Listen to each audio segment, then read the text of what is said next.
এই পৃথিবীর জন্য এল নিনো আসতেছে, তার মানে কি?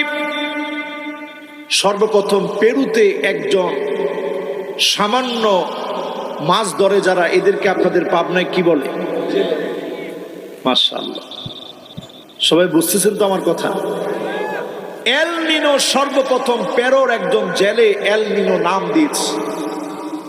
সেই জেলে একদিন দেখতেছে সমুদ্রের ভিতরে নেমে সমুদ্রের একদিকের পানি কেমন যেন গরম মনে হচ্ছে।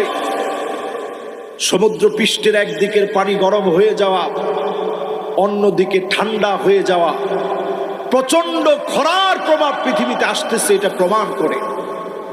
পেরুর সর্বপ্রথম একজন জেলে নাম দিয়েছে এল নিনো, মানে ছোট ছেলে। একদিকের পানি ঠান্ডা, আরেক দিকের পানি গরম, এমন দেখে সেই নামটা দিয়েছে। গবেষকরা গবেষণা করতে করতে অবাক হয়ে গেছে। এখনই আপনি যদি সার্চ করে দেখেন, একজন দুইজন না, 1895 সালে, 1896 সালে ওই পেরুতে ঘটে যাওয়া এল নিনো পৃথিবীকে এমন সংকেত দেখিয়ে দিয়েছিল।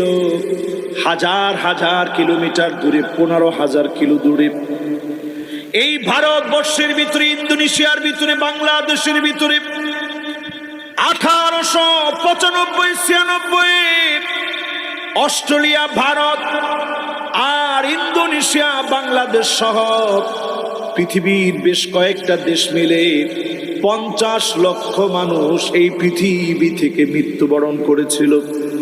বলেন কত লাখ? আরো আসতে বলেন। 50 লক্ষ মানুষ এই পৃথিবী থেকে এল নিনোতে মারা গেল। তার মানে পৃথিবীর একদিকে প্রচন্ড বৃষ্টিপাত শুরু হলো, অন্যদিকে খরা দেখা দিল। আল্লাহ রাব্বুল আলামিন এই আযাবগুলো কখন দেন? মানুষগুলা যখন মালিককে ভুলে যায়, তখন যিনি ভয়াবহ আযাবগুলা পৃথিবীতে দেন তিনি কে? বহু বছর আগে থেকে মাহফিলে আমি বলছি, 2024 ভয়াবহ একটা বছর হবে।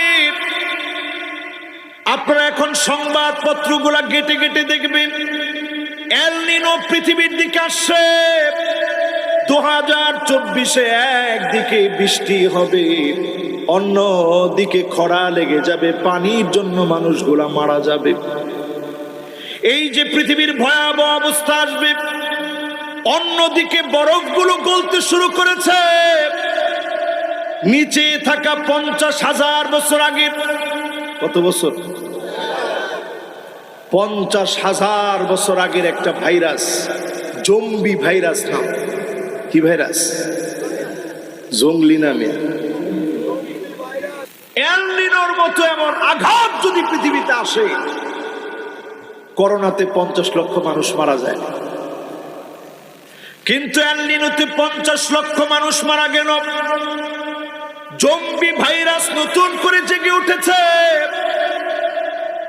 এই যে পৃথিবীর এখন আবহাওয়ার অবস্থা, এই যে প্রচন্ড শীত পড়েছে, আবার শীতের মৌসুমে বারবার বৃষ্টি হচ্ছে।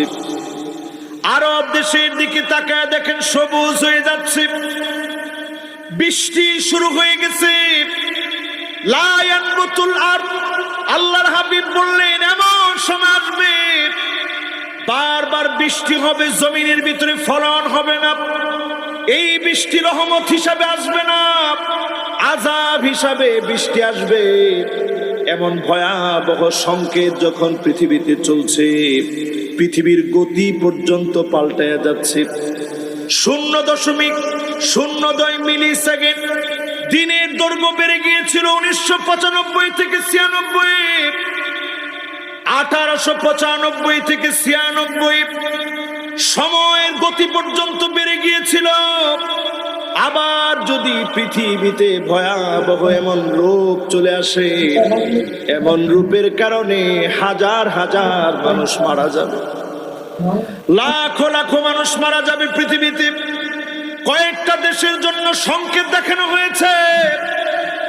এটা আমি আপনাদেরকে ভয় লাগাচ্ছি না, রাইটার্স পৃথিবীর কয়েকটা দেশের নাম তালিকা করছে। এর মধ্যে আছে বাংলাদেশ,